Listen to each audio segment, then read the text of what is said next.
Hey everyone, welcome back to the Panic Room. Today we're going to build a simple intrusion detection lab using Suricata, a Cisco 2960, a Raspberry Pi, and a little bit of Nmap. By the end of this video, you'll understand how traffic mirroring works, how Suricata sees network traffic, and how we can generate our own alerts using a span port. Let's jump in. Before we can start scanning things, let's answer a simple question. What exactly is an IDS? IDS stands for Intrusion Detection System. Its job is to monitor network traffic and generate alerts when it sees something interesting, suspicious, or potentially malicious. Unlike a firewall, an IDS doesn't block traffic. It doesn't sit in the path of communication. It doesn't stop attacks. It simply watches, analyzes, and alerts. Think of it like a security camera. The camera doesn't stop someone from walking through the door. It just records what's happened and lets you know about it in the end. The IDS we're using today is Suricata. Suricata is open source and is used everywhere, from home labs to enterprise environments and security operation centers, also known as SOCs. Let's take a look at the lab we're using today. We have 3 devices connected to a Cisco 2960 switch. On port 1, we have my Parrot OS machine. Its IP is 10.1.1.2. This machine is going to generate the traffic. Think of it as our attacker system. On port 2, we just have a regular Windows workstation. Its IP is 10.1.1.3. This is our target. Finally, on port 8, we have a Raspberry Pi running Suricata. This is our sensor. What's important here is that the Pi is not participating in the communication. It's not routing, it's not switching, it's not acting as a gateway, it's simply listening. Let's pull up the switch and look at what's going on.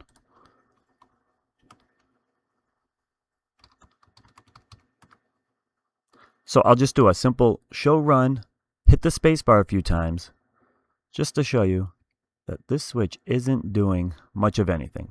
It was factory reset specifically for this lab. That's the end of the config. Now we'll do a show monitor session 1. And here we can see that port 1 and 2 are participating in the port monitor, and we are dumping all that traffic to the destination port on interface 8. What that means is that the switch is making a copy of everything flowing through ports 1 and 2 and sending it out port 8 to the Raspberry Pi. It is not manipulating the data, it's not changing the data, just copying it and sending it. Let's look at the other windows I have open on the screen. On the left, we have Parrot OS. This is where we'll be running our Nmap scan. On the right is just the switch console. And on the bottom, that is Suricata. We're specifically watching the fast.log in real time right now. That's why you might see some data float across the screen. As Suricata generates any type of alert, they pop up right here. Before we run into actually doing an Nmap scan, let's go over how a span port actually works, because this is the part that confuses most people when they first start learning about network monitoring. A lot of people assume Suricata is somehow in the middle of the communication. It's not. Imagine 2 devices having a conversation. The attacker sends packets to the target and the target responds. The switch just forwards those packets normally. Meanwhile, the switch quietly creates a duplicate copy of every packet and sends that duplicate to the Raspberry Pi. The original traffic continues exactly as normal. The Raspberry Pi never modifies traffic, it never forwards traffic, it never becomes part of the communication, it's simply receiving copies. This tunnel represents the actual communication between the attacker and target. The green stream peeling off the bottom is the mirrored copy being sent to Suricata. That copy is what Suricata is analyzing. Okay, so before we generate traffic, we're gonna Control-C to stop looking at the fast.log. We're gonna look at the rule that's intentionally created to be very simple, just so it can catch all the traffic.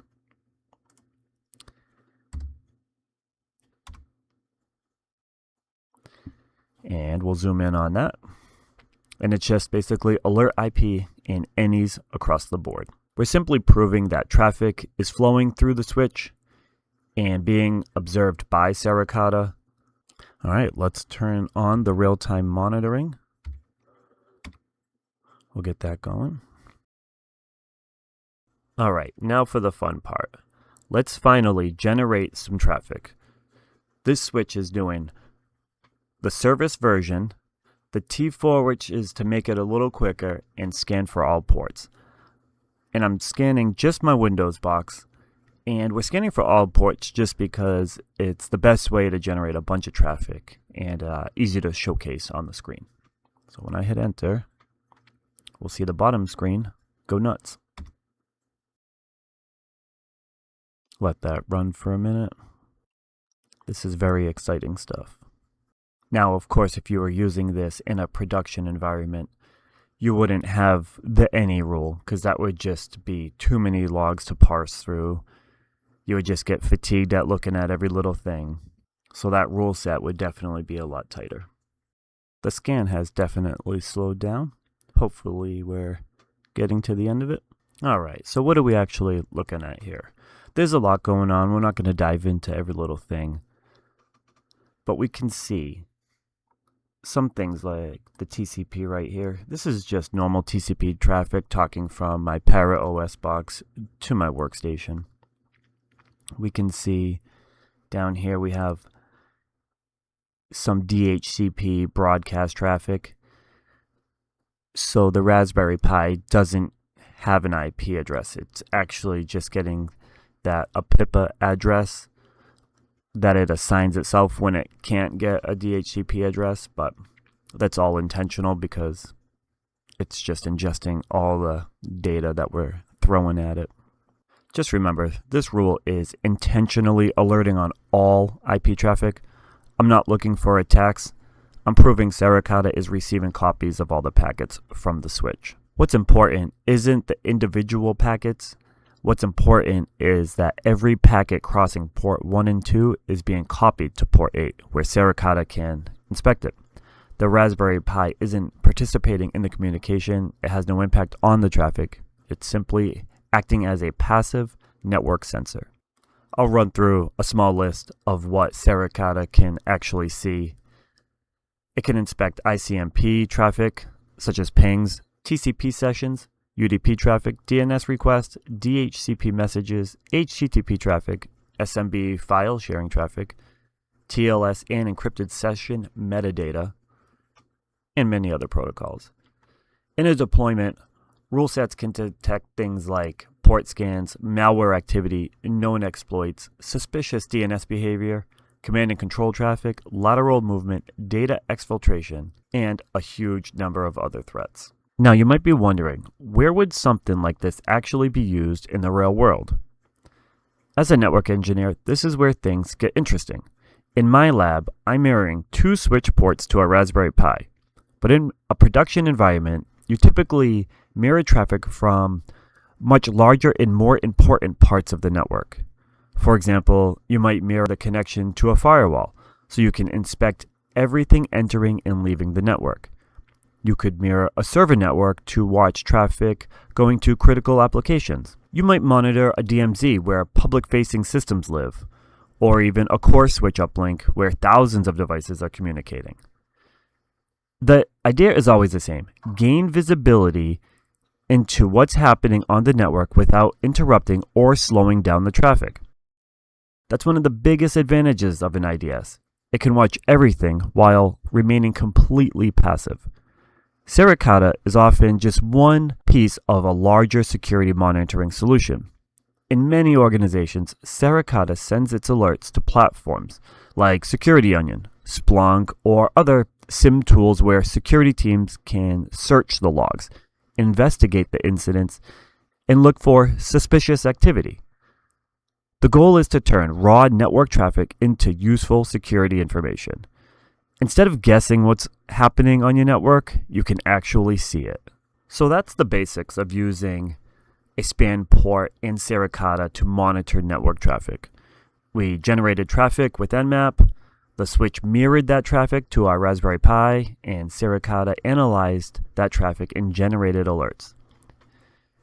I have plans for future videos where we'll start writing more intelligent rules, detect actual Nmap scans, inspect DNS traffic, and explore how security teams use these tools in real-world environments.